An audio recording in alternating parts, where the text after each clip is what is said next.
Good morning, F82 M4. I think that's what it is. And that looks to be, I don't know, Singapore. Nice color. Anyways, it is Wednesday morning. Happy hump day. I'm lying to you. It's not Wednesday morning. It's 12:20.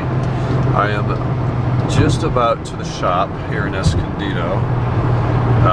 Still waiting to have a conversation with my E60 customer, but I will show you the car today and give you a preview of what's to come on that project. And then I might have a couple projects on this car that I would like to get done today. Just stupid little stuff that I've kind of been putting off because I don't really enjoy doing it, but it needs did, so we'll see about that.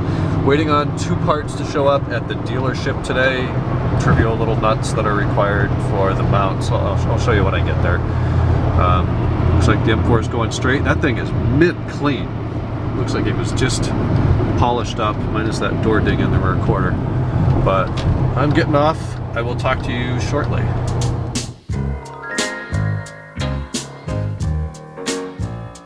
Okay, here's what's in the shop today. I'll give you guys an update here at the end of Wednesday hump day. It's 6:10. I wanted to be home by 6 so I could watch Rockets Thunder, but that's all right. I'll catch the back end of it. Been working on this car just a wee bit. Crawl under here. I'm all done now. I cleaned that up and put it back, but let me turn the light on and I'll show you what's going on. Okay, excuse the rust. It's an Ohio car. So up here we see transmission mounts. This black thing and that black thing. 13mm nut on top, 13mm nut. More in there to hold it on the bottom. So I took out the performance transmission mounts, the UUC ones that Lyric Motorsport put in many years ago. I was getting a little bit of a whine at low RPM, first gear, low speed, next to no throttle input, just kind of a little whine noise from the gearbox, which I know they all whine a little bit, but I think the metal mounts were just amplifying that right into the chassis. So we're back to the stock ones. These are Corticos or Cortecos, brand new hardware.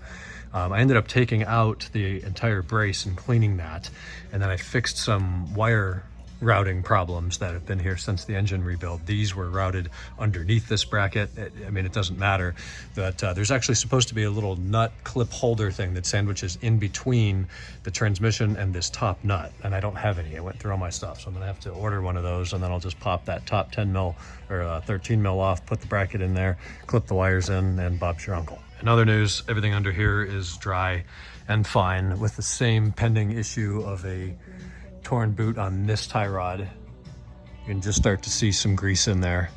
I have new tie rods here. It's just a matter of putting them in and then going for an alignment. As promised, I said I would fill you in on the next project. So this is a customer car, a 2007. Its birthday was, is today the 2nd or 3rd? Its birthday was the 1st, September 1st, 2006. It's the first day of the 07 model year. E60 M5, black sapphire metallic, black full leather interior. This car has every single option on it with the exception of cooled seats. It does not have climate controlled seats. As you can see by that button panel, it's got the active thigh. They're, what do you call these? Side bolsters, so they move. They're the sport seats, so no perforation, no cooling. Auto lights, they all had that.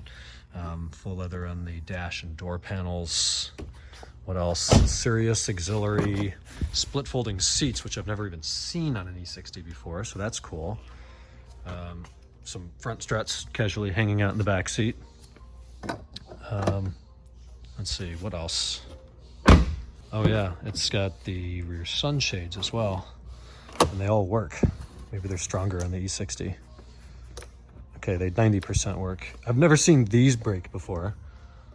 Like, what? How does that even break? It has been outside for 4 years, not registered for 4 years. Unfortunately, that shows a lot. Needs some tint, but it's in here because it doesn't run, and it doesn't run because it's got a transmission problem. So, number 2, we are converting this E60 M5 to a 6-speed manual out of an M3. This guy's up in Orange County, and these are the parts that we've been supplied with so far. We're going to need the different slave cylinder on there. We do have the trans side wiring harness, which is nice. We need a different selector rod. All of that will be replaced. That seal will be replaced. This custom bracket was, by the previous owner of this transmission, was going to install it in an E30. And that's not happening. So we're going to take that custom bracket on and get the correct extension bracket required for this car. I'm unfamiliar with this Flywheel clutch pressure plate setup. So I don't know how that's gonna go, but we'll figure it out. I also don't know what's going on here. This is weird. It's got some sort of a thing hanging from that. Needs a badge. Has Eisenman race, which is cool. This car doesn't start or run right now due to the transmission, but that is legitimate Eisenman. And it appears to be a California car that's fairly clean underneath. I have not yet lifted this car to see what's going on under there. We're way off center. We had to push it in here, so I need more than one guy here to help me jog it over and get it centered on the lift so we can get it up in the air. But it's going to be kind of a long process. We're still waiting on acquiring parts. It's kind of sad to see what was once a $95,000 car kind of in a state of neglect, but the manual swap is step one of this, and then I think he's going to proceed with the restoration that so hopefully includes a new dashboard. What a disaster that thing was. Holy mackerel. Been a little while since I've stayed up there past 7. The traffic home is much nicer. It's not bad generally. You can still move at 80, 85. Here it's just less congested, which is nice. There's a slammed S2000 over here in Raleigh Gelb. Looks decent actually.